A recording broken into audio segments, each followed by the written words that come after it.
ICE has been deporting American citizens. They've been beating and tackling migrants and blowing their budget, by the way, to a fabulous degree. Billions over already. And not nearly enough people have been calling them out for all of this. Certainly not people on the right. There is one who every once in a while does dabble in it, and it's Joe Rogan. Take a look. ICE raids are nuts, man. Watching this protest on television, it's like... You think the raids are nuts? All of it's nuts. Yeah, I think both sides are taking it a little too hard. Well, I don't think the Trump administration, if they're running and they said, we're going to go to Home Depot and we're going to arrest all the people at Home Depot, we're going to go to construction sites and we're going to just like tackle people at constructions. I don't think anybody would have signed up for that. They said, we're going to get rid of the criminals and the gang members first, right? And now we're seeing like Home Depots get raided. Like, that's crazy. Yeah, we are. If only there was some way that we could have known during the campaign that Donald Trump was a massive liar, perhaps the biggest liar America has ever produced. If only there had been someone who had Donald Trump on their show to potentially check him on these things. But whatever. Okay, he didn't do it, it's fine. He's at least critiquing him. So the millions of people who make the daily decision to listen to Joe Rogan will perhaps be a little bit more open to arguments against this mass deportation scheme. So that's good. And to that end, let's talk now about the strategy, because as Joe Rogan points out, they're not going for the worst of the worst. They're not going for violent criminals because, newsflash, there are not millions of migrant murderers in America. That's just not true. That's a fever dream. But they do want to deport a lot of people. So who are they deporting? Just random people. Most recent numbers show 65% of people taken by ICE had no convictions of any kind whatsoever. 93% had no violent convictions, when we've all been assured that they're all violent, they're all murderers, they're all sexual assaulters. About 9 in 10 had no convictions for either violent or property offenses. And property is often substituted by the right as being as terrible to destroy property as to murder a person. In this case, they haven't even done that. Most of the convictions, is 53%, fell into 3 main categories. Immigration, which, yeah, they're migrants, they're undocumented. That's where they're gonna get them. Traffic or nonviolent vice crimes.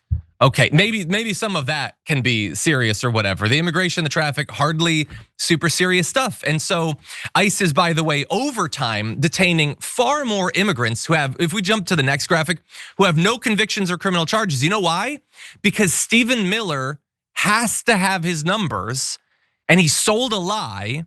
And there's not killers, they're not rapists, they're not thieves and rioters and terrorists and human traffickers to generate those numbers. But what there are dishwashers and seamstresses and people who sell fruit on the side of the road and people who hang drywall and do framing and electrical work and plumbing.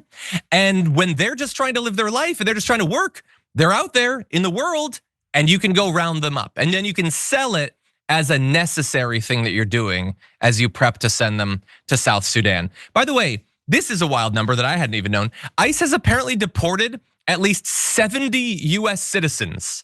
They arrested almost 700 potential US citizens. And so that has not been talked about nearly enough. But these numbers are terrible, Elliot. And like, most of people who really tapped in, I think, knew that it was never gonna be what they said the mass deportation was going to be. But there's basically no violent people that they're rounding up. And I don't think that the right has really taken stock yet of how big of a lie that was.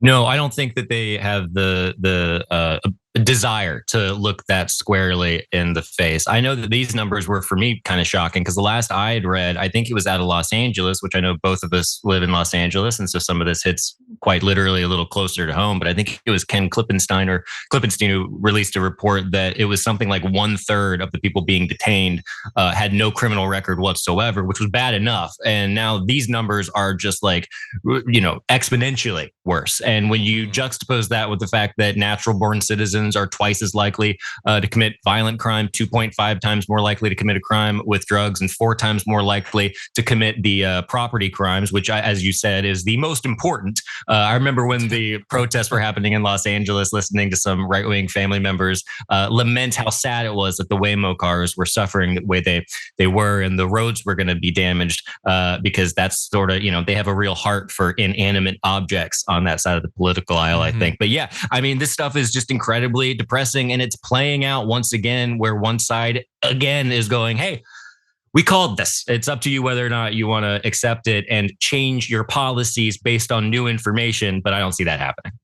It would be great to see it. I would love it. Yeah. Yeah, 100%. Yeah, and by the way, I don't condone or encourage people to destroy property. I will say again, living in LA, so they destroyed, I don't know, 3 Waymos. That only leaves 100,000 on the roads of LA. They're everywhere.